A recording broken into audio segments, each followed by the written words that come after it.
चलिए अब हम लोग पढ़ेंगे आगे। बायोलॉजी का चैप्टर चल रहा था, बहुत ढंग से हम लोग देख रहे थे, और इसका नाम था जैव विविधता। क्या पढ़ रहे थे हम लोग? जैव विविधता। और जैव विविधता में हम लोगों ने कल पढ़ा था कि जैव विविधता किसे कहते हैं। उसके बाद हम लोगों ने पढ़ा था कि वर्गीकरण क्या है ना। उसके बाद आप लोगों ने पढ़ा था कि वर्गीकी या वर्गीकरण का विज्ञान किसे कहते हैं, वर्गीकरण विज्ञान किसे कहते हैं। फिर हम लोगों ने जीव जगत को क्या कहा था? जीव जगत को हम लोगों ने बांट दिया था और इसको बांटने का आधार बहुत सारे वैज्ञानिकों ने अपना अपना लेकर के आया था, जिसमें आप लोगों ने देखा था, क्या देखा था कि जैव विविधता है, तो जैव विविधता को दो हिस्सों में जिसने बांटा उसका नाम क्या था? कैलोरस लिनियस। क्या नाम था इसका? कैलोरस लिनियस। इन्होंने क्या किया था? दो जगत में कैसे कैसे बांटा? तो एक ठो को कहा कि पादप जगत और एक ठो को कहा जंतु जगत। तो ये क्वेश्चन आते रहता है, इसलिए इसको ध्यान में रखिएगा, है ना। इसको किसने कहा था? इस बात को किसने दिया था? इसको आधार किसने बनाया था? तो लिखेंगे कैलोरस लिनियस ने।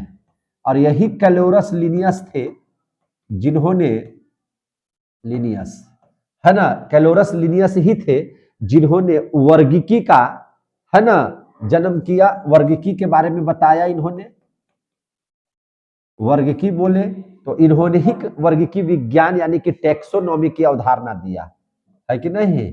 वर्गीकी विज्ञान जिसको हम लोग बोलते हैं अंग्रेजी में टैक्सोनॉमी की अवधारणा दिया है कि नहीं। ये आपको याद होगा 1752 ईस्वी की बात है ना, जिसमें हम लोगों ने इस बात को पढ़ा था। इसके बाद जैव विविधता जो है उसको तीन भाग में बांटा गया। एक और वैज्ञानिक आए जिन्होंने जैव विविधता को कितने भागों में बांट दिया गया? तीन भागों में बांटा गया। सबसे पहला तो यही है पादप जगत, जो इनका दिया हुआ था वो रहेगा। जंतु जगत जो कैलोरस लिनियस का दिया हुआ था वो भी रहेगा। और इन्होंने एक और जगत बनाया था जिसको हम लोग कहे थे प्रोटिस्टा जगत। क्या बोले थे? प्रोटिस्टा। इसे पढ़ा चुके हैं कल। प्रोटिस्टा जगत इन्होंने दिया था।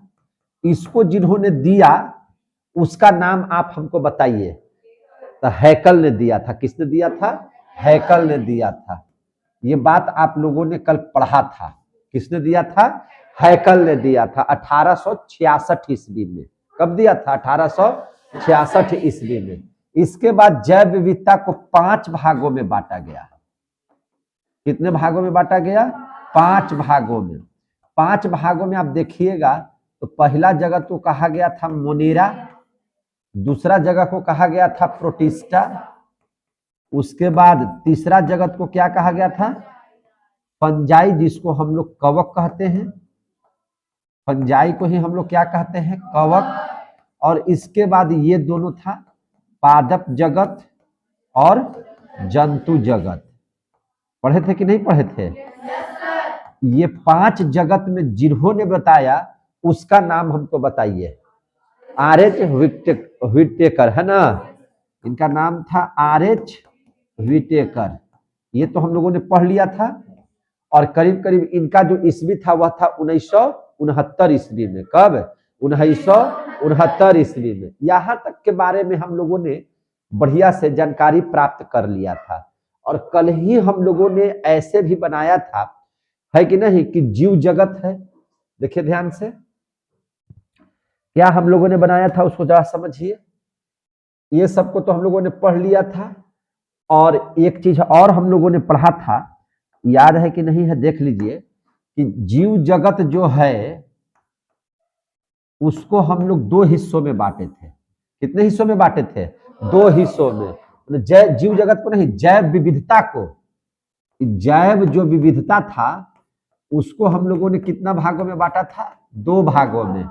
जैव विविधता को हम लोग 2 भागों में किस किस भागों में बांटा था? तो एक तो प्रोकैरियोटिक और दूसरा यूकैरियोटिक, है कि नहीं। प्रोकैरियोटिक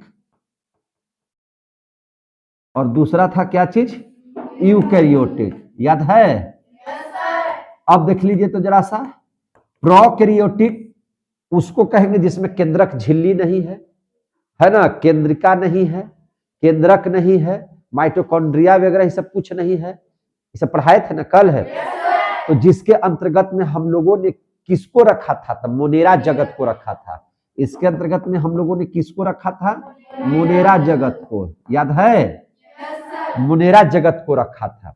उसके बाद यूकैरियोटिक को दो हिस्सों में बांटा था, एक को कहा था एक कोशिकीय, क्या बोला था, एक कोशिकीय, और दूसरा को कहा था हम लोग बहुकोशिकीय, क्या बोले थे, बहुकोशिकीय। समझ में आ रही है बात? बहुकोशिकीय, एक कोशिकीय के अंतर्गत में, यूकैरियोटिक में जो एक कोशिकीय होगा उसके अंतर्गत में हम लोगों ने किसको रखा था, प्रोटिस्टा को। किसको रखा था, प्रोटिस्टा को।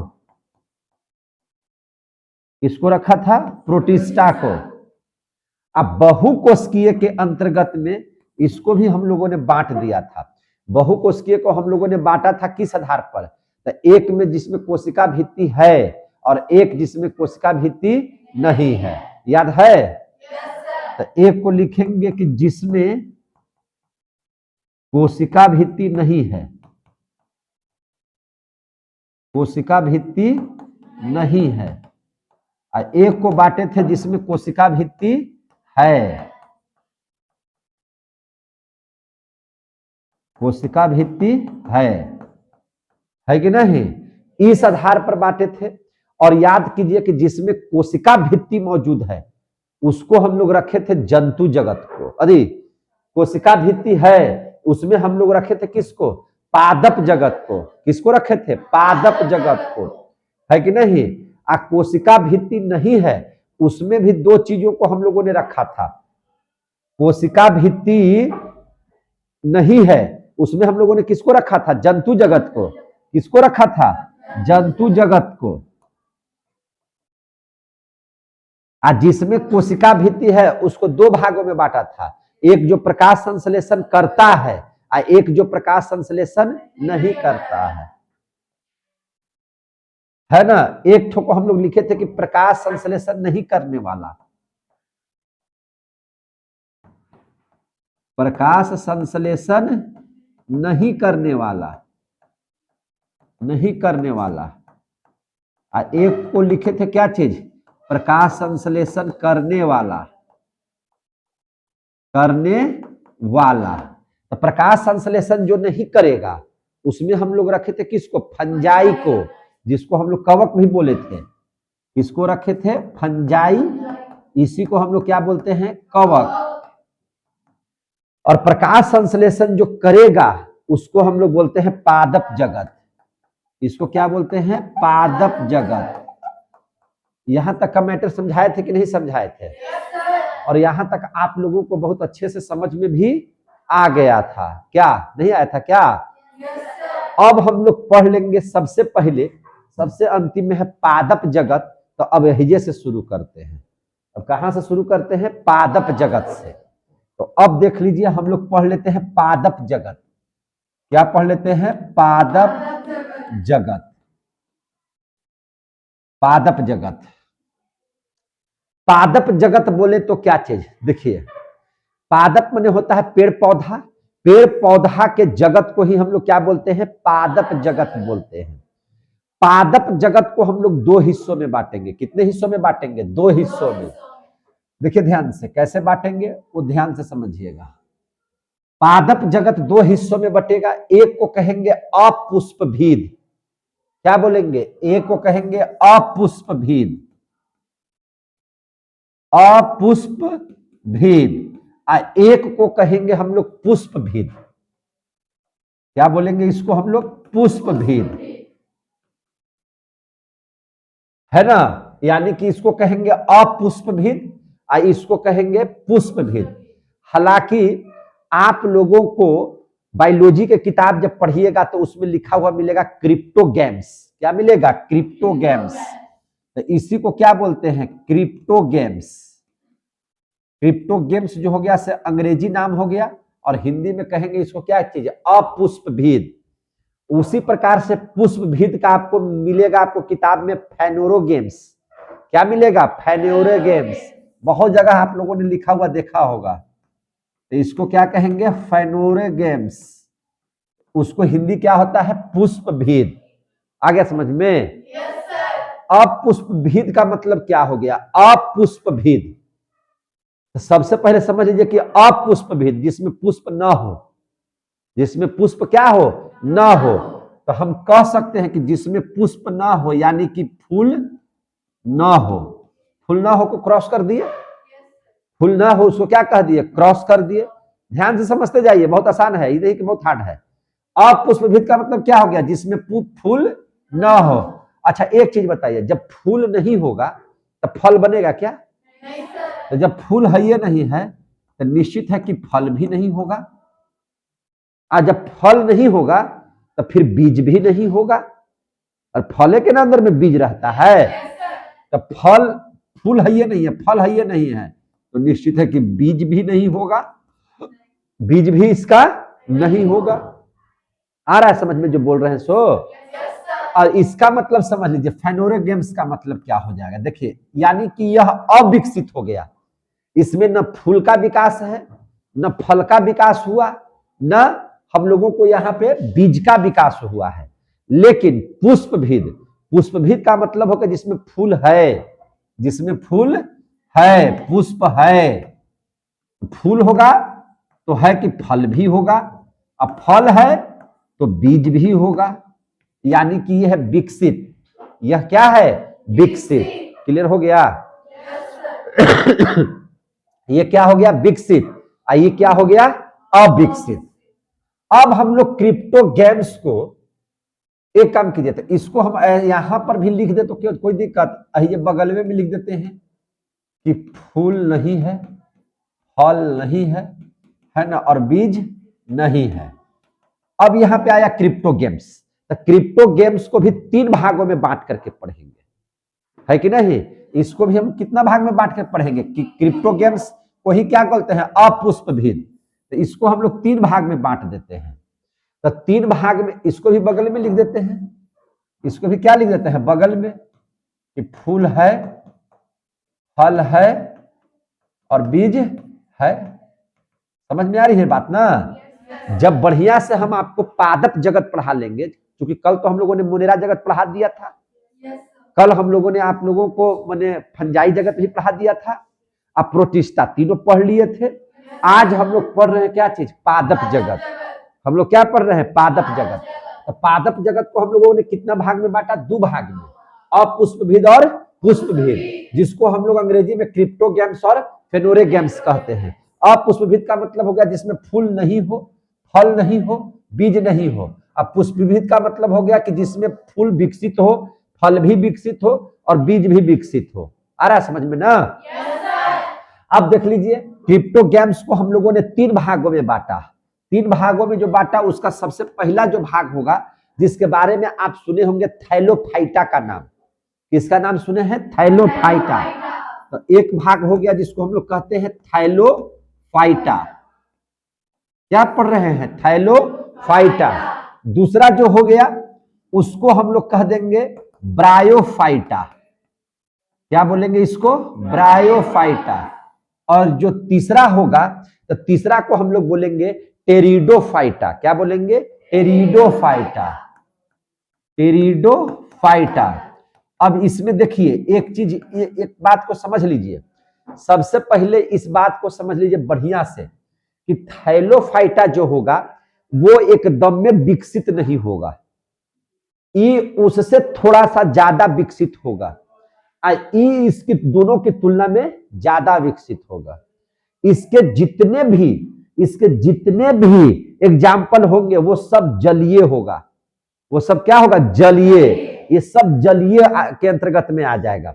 ये होगा कि जल और स्थल ये दोनों जगहों पर पाए जाएंगे, और ये जब विकसित हो जाएगा तो ज्यादातर आपको जो है से बाहर दिखाई देगा, स्थल पर दिखाई देगा। आप समझ में आ रही है ना बात? तो अपुष्पभीद में सबसे पहले देख लीजिए आप लोग को थैलोफाइटा, और थैलोफाइटा के ठीक बगल में हम लिख देते हैं कि यह पूर्णतः कैसा पौधा इसमें आएगा? जलीय। है कि नहीं, कैसा आएगा, जलीय। और यह एक ऐसा पौधा होगा, है ना, जिसमें जो है एकदम फूल होगा ही नहीं। क्या होगा, फूल होगा ही नहीं। साथ ही इसमें आपका जब फूल नहीं होगा तो फल भी नहीं होगा, फल नहीं होगा तो इसमें बीज भी नहीं होगा, बीज भी नहीं होगा। रह गया जड़ तना पत्ती। जड़ तना पत्ती इतना सूक्ष्म होगा कि जिसको आप देख ही नहीं सकते हैं, तो कह सकते हैं कि यह जड़ है, ये नहीं है इसमें। तो आपको लगेगा कि जड़ तना पत्ती भी इसमें आपको दिखाई नहीं देगा, इसमें दिखाई आपको नहीं देगा। और इसका आकार जो होगा से थैला की तरह होगा, लूच पुच। कैसा होगा, थैलों की तरह होगा, एकदम लचर पचर होगा। तो इसकी आकृति जो है, आकार जो है, क्योंकि इतना नग्न होंगे, इतना सूक्ष्म होंगे, नग्न इतना सूक्ष्म होंगे कि जिसको आप समझ ही नहीं पाइएगा कि ये भी जो है से पादप जगत में ही आता है कि नहीं। तो आकार इसका देखिएगा तो थैला नुमा होगा, और थैला नुमा की ही वजह से इसको कहा गया क्या चीज, थैलोफाइटा। क्या कहा गया, थैलोफाइटा। यहां तक समझ में आ गई बात है। इसमें जो है से दो एग्जाम्पल बहुत इंपॉर्टेंट है, याद रखिएगा, जो आपको थैलोफाइटा के अंतर्गत में आएगा, है ना। एक का नाम होगा जिसको हम लोग कहते हैं यूरेथ्रिक्स। क्या नाम है इसका, यूरेथ्रिक्स। एग्जाम्पल में इसको लिख दीजिएगा, क्या चीज है, यूरेथ्रिक्स। और दूसरा का नाम आप लोग जानते हैं जिसको कहते हैं शैवाल, जिसको क्या बोलते हैं, शैवाल। तो शैवाल किसके अंतर्गत में आता है, थैलोफाइटा के अंतर्गत में। किसके अंतर्गत में आता है, थैला के अंतर्गत में। कुछ शैवालों का आप नाम आपको जानना पड़ेगा। शैवाल तो आया, लेकिन कौन कौन से शैवाल थे। एक का नाम है, जैसे देखिए कारा। क्या नाम है, कारा। तो किसके अंतर्गत में आएगा, थैलोफाइटा के अंतर्गत में। उसके बाद अलवा, है ना, क्या नाम है इसका, अलवा, है ना, ये भी इसी के अंतर्गत में आएगा। और एक नाम फेमस है जिसको हम लोग कहते हैं क्लेमाइडोमोनास। क्या नाम है इसका, क्लेमाइडोमोनास। तो याद रखिएगा ये क्या है, क्लेमाइडोमोनास सवाल है। पादप जगत के किस वर्ग में आता है, तो अपुष्पविद में आता है। अपुष्पविद में किस में आता है, तो थैलोफाइटा में आता है, जिसका नाम है क्या चीज, क्लेमाइडोमोनास, है ना। और ये कैसा शैवाल है, तो एक कोशिकीय है। कैसा है, एक कोशिकीय है। इस बात को भी ध्यान में रखिएगा, यह कैसा शैवाल है, तो एक कोशिकीय शैवाल है। समझ में आ रहा है सबको, एक कोशिकीय शैवाल है। अब ध्यान से समझिए आगे। अब जब इसको आगे देखिएगा तो क्लेमाइडोमोनास के बाद आपको एक और नाम बहुत प्रचलित है जिसको कहते हैं स्पाइरोगाइरा। क्या नाम है इसका, स्पाइरोगाइरा। पूरा हुमच करके इंटर में और ज्यादा पढ़ना है ये सब नाम, ठीक है ना। और इंटर में ही आपको इसका ज्यादा जानकारी भी है कि नहीं। तो इसलिए इसको ध्यान से समझिए, स्पाइरोगाइरा, इसका नाम क्या है, स्पाइरोगाइरा। और ये बहुकोशिकीय है। ये कैसा है, बहुकोशिकीय शैवाल है। कैसा शैवाल है, बहुकोशिकीय शैवाल है। समझ में आ रही है बात। और एक का नाम सुने होंगे जिसको कहते हैं एगार। क्या कहते हैं, एगार। इसको हम लोग क्या कहते हैं, एगार। ये भी शैवाल की ही एक प्रजाति है ना, जिसको है ना एगार कहते हैं। क्या कहते हैं, एगार। और एगार का उपयोग कहाँ किया जाता है, तो एगार का उपयोग किया जाता है आपको बायोलॉजी का, जब आप प्रैक्टिकल कीजिएगा, बायोलॉजी में जब प्रैक्टिकल कीजिएगा तब प्रैक्टिकल लैब में आपको जो है ये ज्यादातर मिलेगा एगार, है ना। किस जगह मिलेगा, प्रैक्टिकल वाला रूम में, प्रैक्टिकल करने के लिए, है ना, करने के लिए आपको मिलेगा। इसका क्या किया जाता है उसमें, तो उसमें सूक्ष्म जीव के किण्वन करते हैं। इससे क्या करते हैं, सूक्ष्म जीव का किण्वन,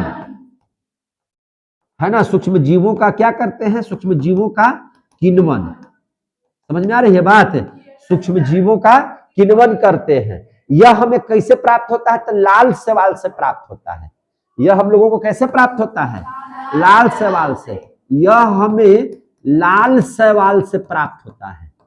आ रहा है समझ में, शैवाल से प्राप्त होता है। क्लियर हो गए, यह हमें किससे प्राप्त होता है? लाल शैवाल से प्राप्त होता है। समझ में आ गई बात? तो शैवाल जो देख रहे थे, शैवाल, एक चीज और समझिए यहाँ पे बहुत अच्छा से, एक चीज क्या समझिएगा, ध्यान से समझिएगा कैसे। तो देखिए जहां पे रहेगा शैवाल, तो शैवाल तो आपका आ गया पादप जगत का ही चीज है। पादप जगत का ये कैसा माने है? तो अपुष्पविद है। अपुष्पविद में ये कैसा है? तो थैलोफाइटा है शैवाल। लेकिन आपने नाम सुना होगा है ना फंजाई का। किसका नाम सुना होगा? फंजाई का। तो फंजाई आता है किस में? तो फंजाई जो है जीव जगत के यूकैरियोटिक, कहां पे? यूकैरियोटिक। यूकैरियोटिक में भी कहा? जो बहुकोशिकीय हैं, जो कहां हैं? बहुकोशिकीय हैं। और बहुकोशिकीय में भी किसके जगह पर? जिसमें कोशिका भित्ति, कोशिका भित्ति है, कोशिका भित्ति है। और उसमें भी आप लोगों को कहां मिलेगा? तो कोशिका भित्ति में भी यह मिलेगा जो प्रकाश संश्लेषण नहीं करता है। उसी में उदाहरण में हम लिखवाए हैं फंजाई या कवक। तो इसका तो ग्रुप अलग हो गया। अब देखिए, अब यहां पे समझिए, पादप जगत तो एक अलग जगत है और फंजाई जगत तो एक अलग जगत है। ये दोनों अलग अलग जगत हैं। लेकिन एक बात को आप जान लीजिए कि शैवाल जहां होगा वहां आपको कवक भी मिलेगा। जहां शैवाल होगा वहां आपको क्या मिलेगा? कवक। इस बात की जानकारी आप रख लीजिए। दोनों अलग अलग जगत हैं। शैवाल जहां एक तरफ आता है पादप जगत में, वहीं पर कवक आता है फंजाई जगत में।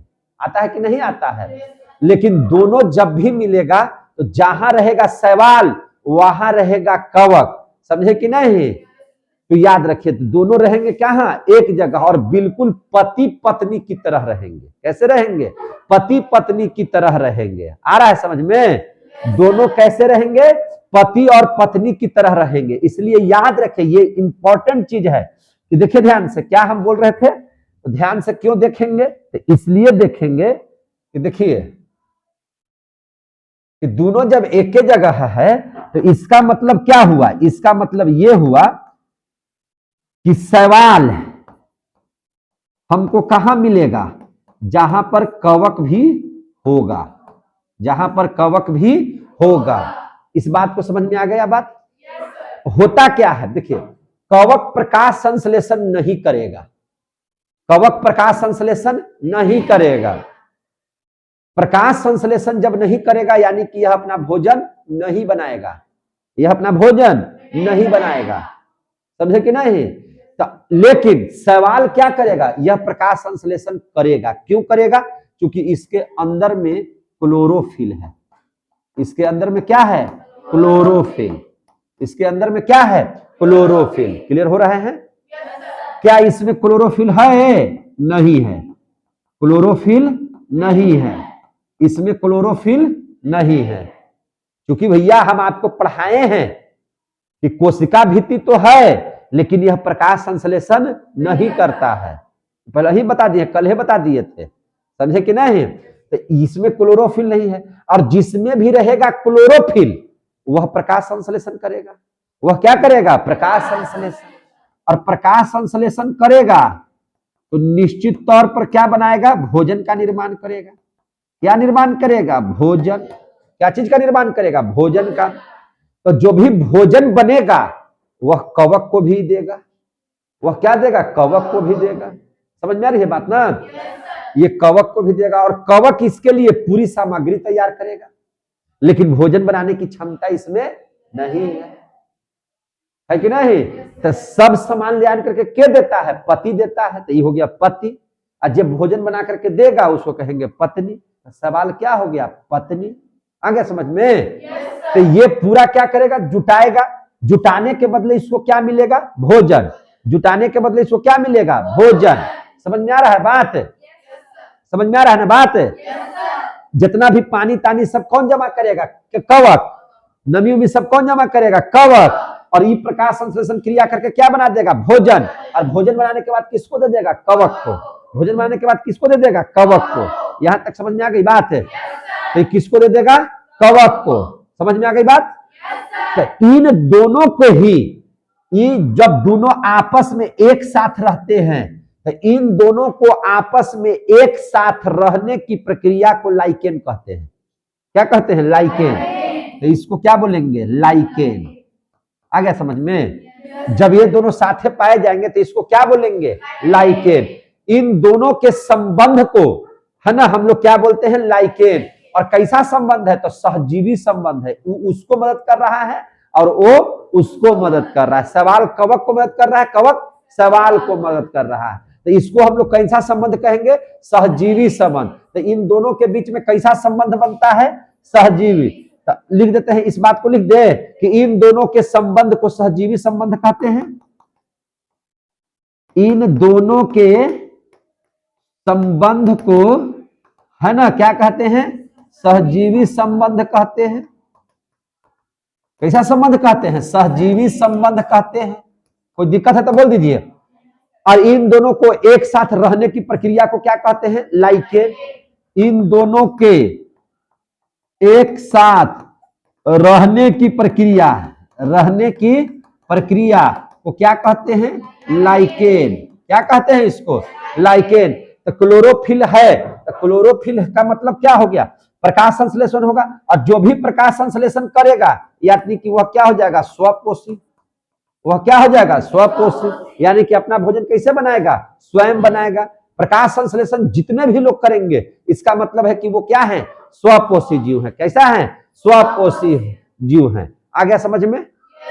यहां तक समझ में आ गई बात है? अब देख लीजिए, शैवाल का एक और प्रकार है जिसको हम लोग कहते हैं क्लोरेल। क्या कहते हैं? क्लोरेल।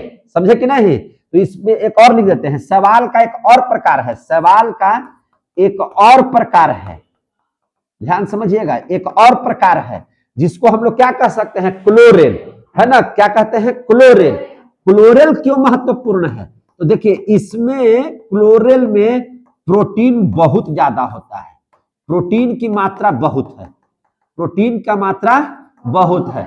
इसीलिए अंतरिक्ष में जब वैज्ञानिक है ना जाते हैं सर्च उर्च करने के लिए, तो प्रोटीन की प्राप्ति के लिए वह कौन से सवाल का अवधारण करते हैं? कौन से सवाल साथ में ले जाते हैं? तो क्लोरेल। ये सब परीक्षा में क्वेश्चन आएगा। समझे कि नहीं? समझे कि नहीं? अब इसमें इस बात को समझ लीजिए, क्या इसमें संवहन तंत्र होता है? तो बाबू रे, संवहन तंत्र। अब यहाँ पे एक बात समझिए, संवहन तंत्र किसे कहते हैं? संवहन तंत्र दो तरह का होता है। एक को कहते हैं पेड़ पौधा में जाइलम को संवहन तंत्र, जो घूमेगा। संवहन का मतलब जो वाहन की तरह काम करेगा, जो एक स्थान से दूसरे स्थान पर ले जाएगा। तो वह दो होता है, एक तो जाइलम और एक तो फ्लोएम। तो जाइलम किसको ले जाता है? जल को। जाइलम किसको ले जाता है? जल को। और जाइलम जो होता है वह क्या होता है? एक दिशीय होता है। अब फाइलम क्या करता है? भोजन को एक स्थान से दूसरे स्थान तक ले जाता है। और यह कैसा होता है? तो द्विदिशीय होता है। तो अब बताइए ना कि जहां पे फूल फल पत्ती सब है नहीं है, तो जाइलम कहाँ रहेगा? तो जाइलम जब जाइलम रहबे नहीं करेगा, फ्लोएम रहबे नहीं करेगा, तो इसका मतलब कि इनमें संवहन तंत्र नहीं पाए जाते, इनमें संवहन तंत्र नहीं होता। तो इस बात को भी लिख दीजिए, इस बात को भी लिख दीजिए। क्या शैवाल में संवहन तंत्र पाया जाता है? नहीं, है ना? तो इसमें लिख दीजिए जरा सा कि इनमें संवहन तंत्र क्या होते हैं? नहीं पाए जाते हैं। इनमें संवहन तंत्र संवहन तंत्र नहीं पाए जाते हैं, है कि नहीं? संवहन तंत्र कै गो पेड़ पौधा में? दो गो, एक ठो जाइलम और एक ठो फ्लोएम।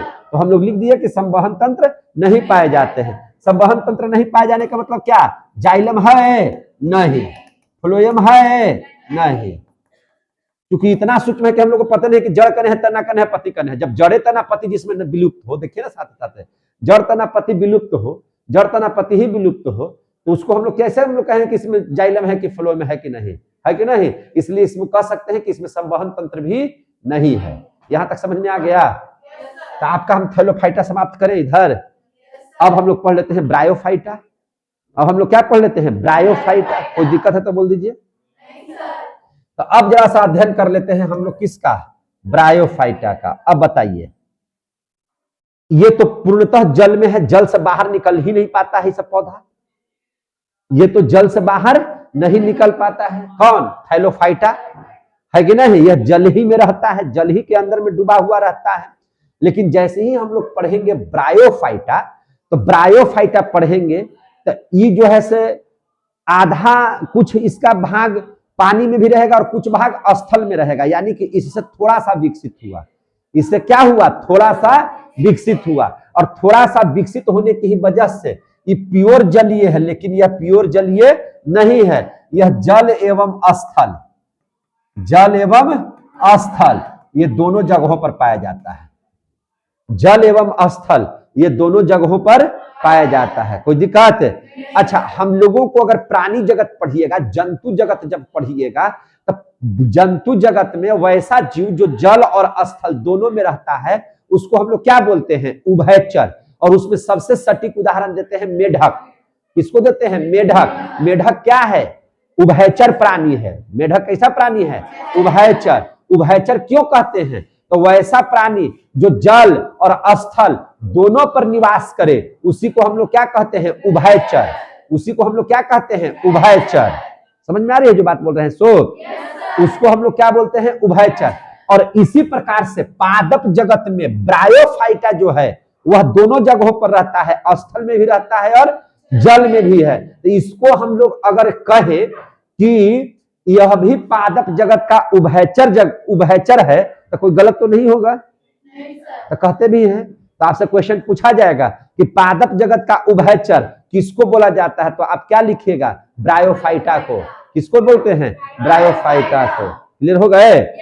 क्यों बोलते हैं? तो चूंकि यह जल और स्थल दोनों पर रहता है। आ गया समझ में? यह जल एवं स्थल दोनों पर रहता है। क्लियर हो गए? तो जल और स्थल दोनों पर रहता है, मतलब क्या हो गया? तो जल और स्थल अगर दोनों पर है तो इसका मतलब है कि यह वैसे जगहों पर रहेगा जहां पे नमी होगा, जहां पर छाया होगा, छाया युक्त जगह पर रहेगा ये। तो लिखेंगे इस बात को कि नमी वाला जगह पर या छाया युक्त जगह पर, छाया युक्त जगह पर आपको ये आसानी से मिल जाएगा। कौन? ब्रायोफाइटा, है ना। और अभी हम लोग जब पढ़े थे इस बात को भी लिख दीजिए, इसे पादप जगत का, है ना, पादप जगत का हम लोग क्या कहते हैं? उभयचर भी कहते हैं। पादप जगत का उभयचर भी कहते हैं। उभयचर भी कहते हैं। उभयचर बोले तो उभयचर का अंग्रेजी नाम क्या है? तो कहीं कहीं आपको मिल जाएगा, है ना। उभयचर के जगह पर ना लिख देगा एम्फीबिया। क्या लिख देगा? एम्फीबिया। तो आप लोग घबराइएगा नहीं, एम्फीबिया बने होता है उभयचर। तो इसको हम लोग एम्फीबिया भी बोल सकते हैं। जैसे एम्फीबिया प्राणी में कौन आता है? तो मेढक, है ना। और उसी प्रकार से एम्फीबिया प्लांट में कौन आता है? तो ब्रायोफाइटा। आ गया समझ में? यहां तक आ गया। अब देखिए, क्या इसमें फूल होता है? तो नहीं, इतना भी विकसित नहीं है कि इसमें फूल मिलने लगेगा। इतना भी विकसित नहीं है कि फूल इसमें क्या हो जाएगा? मिलने लगेगा। तो आपको इसमें फूल नहीं है। फूल नहीं है तो आपका फल भी नहीं है। आपका फल भी नहीं है। अब फल नहीं है तो इसका मतलब है कि बीज भी नहीं है। बीज भी नहीं है। आ गया समझ में? बीज भी नहीं है। अब देखिए, जड़, तना और पत्ती है, इतना छोटा है, इससे थोड़ा सा बड़ा है, इससे थोड़ा सा बड़ा है, लेकिन इतना भी बड़ा नहीं है कि हम कह सकते हैं कि इसके जड़ तना का विकास हुआ है। तो हम लोग कहेंगे कि जड़, तना और पत्ती के बारे में इसमें लिखेंगे अविकसित। क्या लिखेंगे? अविकसित। जड़, तना, पत्ती कैसा है भैया? तो अविकसित है। कैसा है?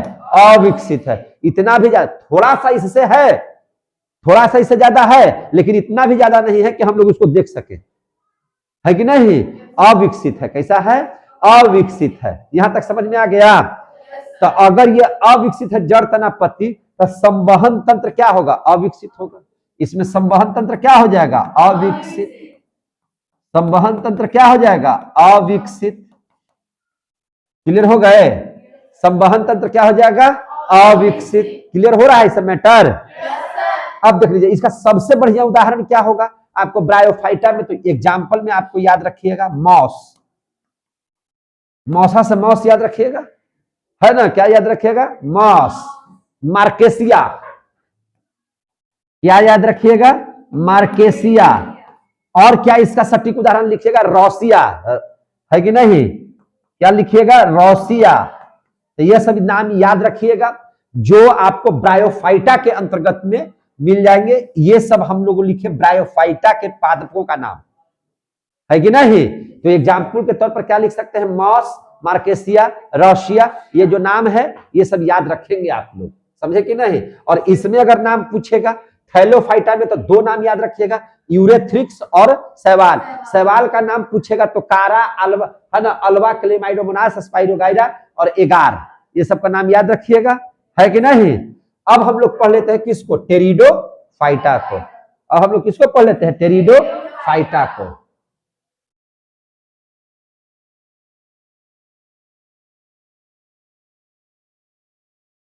अब हम लोग पढ़ लेते हैं टेरिडोफाइटा।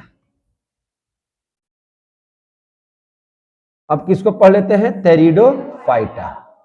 तो टेरिडोफाइटा किसे कहेंगे, तो अब बताइए ना आप। ये बहुते कम विकसित था, माने न ही विकसित था। ये ई हो गया से अविकसित हो गया, तो इससे थोड़ा सा है ना जान इसमें आया है, लेकिन इतना भी जान नहीं आया है कि फल फूल और बीज रहे, समझे कि नहीं। फल फूल और बीज आपको मिलेगा पुष्पभीद में। कहां पे मिलेगा, पुष्पभीद में। इसमें तो मिलेगा ही नहीं। तो आप कह सकते हैं कि क्या इसमें फल है, तो नहीं है।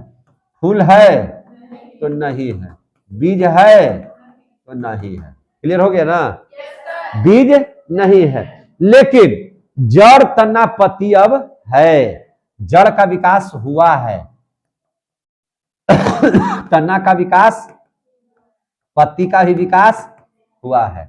आगे समझ में ना, दिखाई दे रहा है। जब जड़, तना, पत्ती है मतलब संवहन तंत्र भी है, संवहन तंत्र भी है। संवहन तंत्र भी क्या है, इसमें है। क्लियर हो गया। और जब संवहन तंत्र है तो ये कहां मिलेगा, तो ये मिलेगा, देखिए ये था एकदम प्योर पानी में, ये था कहां पे, तो ये था आपको पानी और स्थल दोनों में। और ये थोड़ा सा आगे बढ़ा है तो भैया ये नमी वाले जगहों में मिलेगा। कहां मिलेगा, नमी वाला, जहां नमी वाला जगह है वहां, और जहां छाया वाला जगह है वहां, नमी छाया वाला जगह में मिलेगा, जगह में। लेकिन प्योर पानी में नहीं रहेगा, प्योर पानी में नहीं रहेगा, समझे कि नहीं। इसका कुछ भाग तो पानी में भी था और कुछ भाग जो है मैंने कुछ ब्रायोफाइटा पानी में भी थे, कुछ ब्रायोफाइटा स्थल पर भी थे, लेकिन ये टोटली नमी और छाया वाला जगह में रहेगा। आ गया समझ में ना, ये प्योर नमी और छाया वाला जगह में रहेगा। साथ ही बीज होगा, लेकिन बीज रहित है। ये कैसा है, बीज रहित है ना, कैसा है ये, बीज रहित है। ये याद रखिएगा, ये क्या है, बीज रहित है और पूर्ण तरह विकसित है। ये पूर्ण तरह से क्या है, विकसित है। ये सब तो अविकसित लिख रहे थे, लेकिन इसको क्या लिखेंगे कि पूर्ण तरह से ये क्या है, विकसित है, इसका विकास हुआ है। और जितने भी आप सजावटी पौधे देखते हैं, जितना भी आप सजावटी पौधा देखते हैं, सारे के सारे सजावटी पौधे टेरिडोफाइटा के अंतर्गत, टेरिडोफाइटा के अंतर्गत में आते हैं। तो एग्जाम्पल में इसका सबसे बेस्ट एग्जाम्पल क्या हो जाएगा, तो सजावटी पौधा। सजावटी पौधा में नाम बताइए ना, सजावटी पौधा। तो सजावटी पौधा में कौन कौन, तो सजावटी पौधा में आपने नाम सुना होगा फर्न का। किसका नाम सुना होगा, फर्न। तो ये सजावटी पौधा है जो किसके अंतर्गत में आएगा, टेरिडोफाइटा के अंतर्गत में आएगा, है ना। मार्सेलिया, मार्सिया नहीं, मार्क्सिया नहीं, मार्क्सिया तो इसमें आ जाएगा। इसमें क्या आ जाएगा, जिसका नाम क्या हमने बताया, मार्सेलिया। क्या बताए, मार्सेलिया। मार्सेलिया इसके अंतर्गत में आ जाएगा। यहां तक बात क्लियर हो गया आप लोगों को, कहीं से कोई दिक्कत नहीं सर। तो अब हम लोग पढ़ लेते हैं किसको, पुष्पभीद को। अब हम लोग किसको पढ़ लेते हैं, पुष्पभीद को। अब जैसे ही पुष्पभीद पढ़ लेंगे पूरा का पूरा, तो आपका जो है से पादप जगत भी क्या हो जाएगा, समाप्त हो जाएगा। क्या हो जाएगा, समाप्त। और फिर हम लोग आएंगे किसके जगत में, जंतु जगत में, जो पूरा विस्तार है एकदम निर्माण से लेकर के अंत तक का इसका चीज पढ़ाएंगे जंतु जगत में, समझे कि नहीं। तो अब हम लोग इसको जरा सा देख लेते हैं किसको, पुष्पभीद को, है कि नहीं, पुष्पभीद को। तब पुष्पभीद को हम लोग क्या कहते हैं, देखिए ध्यान से। पुष्पभीद जिसमें पुष्प मौजूद हो, यानी कि फल फूल बीज हो, है ना, उसी को क्या कहते हैं, पुष्पभीद। लेकिन इसमें भी जो प्रकार आएगा, पुष्पभीद भी दो भागों में बढ़ जाता है। एक अनावृत बीजी और एक आवृत बीजी, समझे कि नहीं? एक को हम लोग बोलते हैं अनावृत बीजी और एक को बोलते हैं आवृत बीजी। तो सबसे पहले पुष्पभेद को समझिए। पुष्पभेद को अंग्रेजी में हम लोग क्या कहते हैं? फेनोरोगेम्स। क्या बोलते हैं? फेनोरोगेम्स। फेनोरोगेम्स, इसी को क्या कहते हैं? पुष्पभेद। क्या कहते हैं? पुष्पभेद। तो अगर हम लोग फेनोरोगेम्स के बारे में सीख रहे हैं, है कि नहीं, तो समझ लीजिए इसमें फूल होगा तो एकदम होगा, समझे कि नहीं? फूल क्या है? होगा। क्या इसमें फल होगा? तो फल भी होगा। फल भी क्या होगा? होगा, एकदम, कहीं से कोई दो राय नहीं है कि नहीं? बीज जो होगा वो भी हो जाएगा, है ना, बीज भी हो जाएगा। और फल के ऊपर भाग में बीज होंगे, याद रखिएगा। फल के बाहरी भाग में क्या होंगे? बीज होंगे, समझे कि नहीं? तो ये होगा। इसके बाद संवहन तंत्र होगा तो एकदम होगा। क्या होगा? संवहन तंत्र है, होगा तो हाँ होगा, संवहन तंत्र भी होगा। जड़ होगा तो भैया बिना जड़ के फल फूल कैसे लगेगा? तो जड़ होगा। और क्या होगा? तना भी होगा, है ना, तना भी होगा और पत्ती भी होगा। ये सब सारे चीज इसमें मिलेंगे आपको। किसमें? पुष्पभेद में, है ना, ये पुष्पभेद में आपको मिलेंगे। इस हिसाब से पुष्पभेद को हम लोग दो हिस्सों में बांट देते हैं। कितने हिस्सों में बांट देते हैं? दो हिस्सों में, जिसको हम लोग कहते हैं अनावृत बीजी। अनावृत बीजी, एक को क्या कहते हैं? अनावृत बीजी। एक को कहते हैं आवृत बीजी। एक को क्या कहते हैं? आवृत बीजी। पढ़े भी होंगे, लिखे भी होंगे आप लोग, अनावृत बीजी, आवृत बीजी, है कि नहीं? तो अनावृत बीजी में देखिएगा, बीज देखिए, अनावृत बीजी और आवृत बीजी के बारे में समझ लीजिए। तो इसको समझने का सबसे बढ़िया उपाय आपको हम बता देते हैं। आवृत बीजी, बीज के ऊपर जिसका आवरण हो, बीज के ऊपर में, जिसके बीज में ऊपर से आवरण बना हुआ हो, तो उसको बोलेंगे आवृत बीजी। समझ में आ रहा है ना? जिसके बीज के ऊपर आवरण बना हुआ हो उसको क्या बोलेंगे? आवृत बीजी। और जिसके बीज के ऊपर में कोई आवरण ना हो तो उसको बोलेंगे अनावृत बीजी। तो हम लोग इसका सबसे बढ़िया से उपाय क्या लिख सकते हैं? तो इसको कैसे समझ सकते हैं? तो इसको लिख दीजिए कि बीज के ऊपर, बीज के ऊपर, है कि नहीं, बीज के ऊपर आवरण नहीं पाया जाता है। बीज के ऊपर आवरण नहीं पाया जाता है, आवरण नहीं पाया जाता है, नहीं पाया जाता है। तो बीज के ऊपर जब आवरण नहीं पाया जाएगा तो उसको हम लोग क्या बोलेंगे? अनावृत बीजी। और अनावृत बीजी को ही हम लोग कहते हैं नग्न बीजी। क्या बोलते हैं? अरे भैया जिस पर कपड़ा है ये नहीं है, जैसे जिसके शरीर पर कपड़ा ना हो तो नग्न हो गया। तो जिस आदमी के सर पर, शरीर पर कपड़ा नहीं हो तो उसको नग्न कहेंगे ना। तो उसी प्रकार से जिस बीज पर कोई आवरण ही नहीं हो, है ना, ऊपर से कुछ ढका हुआ उसका नहीं है, तो उसको क्या बोलेंगे? नग्न कहेंगे। तो वह कैसा बीज है भैया? तो नग्न बीज है। वह कैसा बीज है? तो नग्न बीज है। इसीलिए इसको हम लोग क्या कहते हैं? नग्न बीज। इसको क्या कहते हैं हम लोग? नग्न बीज। नाम सुने होंगे ना, नग्न बीज कहते हैं। तो नग्न बीज कहने में थोड़ी सुन खराब लग रहा है, तो अंग्रेजी में इसका बोलिए तो इसको बोलेंगे हम लोग जिम्नोस्पर्म। क्या बोलेंगे हम लोग? जिम्नोस्पर्म। नग्न बीज को ही हम लोग क्या कहते हैं? जिम्नोस्पर्म। क्या बोलते हैं? जिम्नोस्पर्म। नाम तो सुने ही होंगे, है कि नहीं? नग्न बीज को ही हम लोग क्या बोलते हैं? जिम्नोस्पर्म। क्लियर हो रहे हैं? तो जिम्नोस्पर्म है। और ये ज्यादातर आपको इसके जो पौधे होंगे वह कहां पे मिलेंगे? तो इसके पौधे आपको पहाड़ी इलाकों में मिलेंगे, बर्फीली इलाकों में मिलेंगे, जहां पे जानवर वगैरह ये सब नहीं है ना, जानवर वगैरह ये सब नहीं है, आपको वहीं पर मिलेंगे, है ना। इनके जो पौधे होते हैं बहुत लंबे लंबे होते हैं। कैसे होते हैं? बहुत लंबे लंबे होते हैं, है कि नहीं? बहुत मजबूत होते हैं। उनसे लकड़ियों की प्राप्ति होती है, यानी कि काष्ठीय होते हैं। और यही नहीं, ये सदाबहार होते हैं। सदाबहार का मतलब है हमेशा हरा भरा, हमेशा हरा भरा। हमारे यहाँ के पेड़ पौधों में बसंत ऋतु आ जाने पर सारे के सारे पेड़ अपनी पत्तियों को गिरा देते हैं, लेकिन इनकी पत्तियां नहीं गिरती हैं, ये सदाबहार हैं। समझे कि नहीं? कौन? तो जितने भी आपको आवृतबीजी पौधे होंगे वो इसमें सबसे ज्यादा आप लोगों को पढ़ना होगा, तो है ना। तो किसके बारे में? तो आप देखिएगा पूरा लंबा लंबा वृक्ष नहीं देखे हैं क्या, उसको लिप्टस वगैरह ऐसा पूरा लंबा लंबा रहता है ना सब, है ना। तो पाइनस वगैरह है ना, या साइकस वगैरह जो पौधे होते हैं वो काफी लंबे लंबे होते हैं, जो बर्फीली जगहों में उगते हैं, है कि नहीं। तो ये उसका सबसे सटीक उदाहरण होगा। तो हम लोग क्या लिखेंगे कि ये ज्यादातर कहाँ मिलेगा, तो यह पौधा ज्यादातर मिलेगा, यह पौधा ज्यादातर मिलेगा कहाँ, नग्न बीजी आवरण वाले जो आवृत बीजी वाले पौधे कहाँ मिलते हैं, पहाड़ी इलाकों में। कहाँ पे? पहाड़ी या बर्फीली, है कि नहीं, बर्फीली जगहों में आपको मिलेंगे। साथ ही ये काफी लंबे होंगे, क्या होंगे, काफी लंबे, और क्या होंगे, काफी लंबे होंगे, साथ ही मजबूत होंगे, क्या होंगे, मजबूत, और काष्ठीय होंगे। काष्ठीय बोले तो लकड़ी वगैरह आप लोगों को मिलेगा, क्या हो जाएगा, लकड़ी वगैरह आप लोगों को मिलेगा। इसका सबसे अच्छा उदाहरण के तौर पर अगर हम लोग देखें तो आप ध्यान रखिए कि इसमें आप लिख लीजिए, है ना, साइकस वगैरह का नाम लिखिए एग्जाम्पल के तौर पर, है कि नहीं।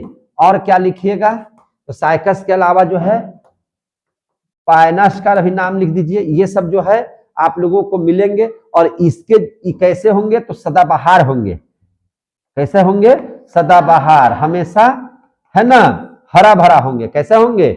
हरा भरा होंगे। आ गया समझ में? कट जाएगा, बैटरी खत्म हो गया है, ठीक है। अब ध्यान से समझिए, आवृतबीजी देखिए ना, आ जाइए सामने रहिए खड़ा। आवृतबीजी में क्या बोलेंगे, बीज के ऊपर आवरण नहीं है तो अनावृतबीजी। अब बीज के ऊपर आवरण है तो उसको क्या कहेंगे, आवृतबीजी। तो इसमें क्या लिखेंगे, बीज के ऊपर आवरण पाया जाता है, आवरण पाया जाता है, तो उसको क्या कहेंगे, आवृतबीजी। थोड़ा सा अकबकाहट ज्यादा हो जा रहा है ना, ये बैटरी खत्म हो गया है, ज्यादा अकबकाहट में नहीं पढ़ाना, कल पढ़ा देंगे, है कि नहीं, या अगले दिन पढ़ा देंगे। तो चलिए, तब तक के लिए आप लोग सभी लोगों को नमस्कार, जय हिंद, जय भारत। अगले क्लास में मिलते हैं, बैटरी समाप्त होने वाला था इसीलिए जो है हम बंद कर दिए यहीं पर। जय हिंद।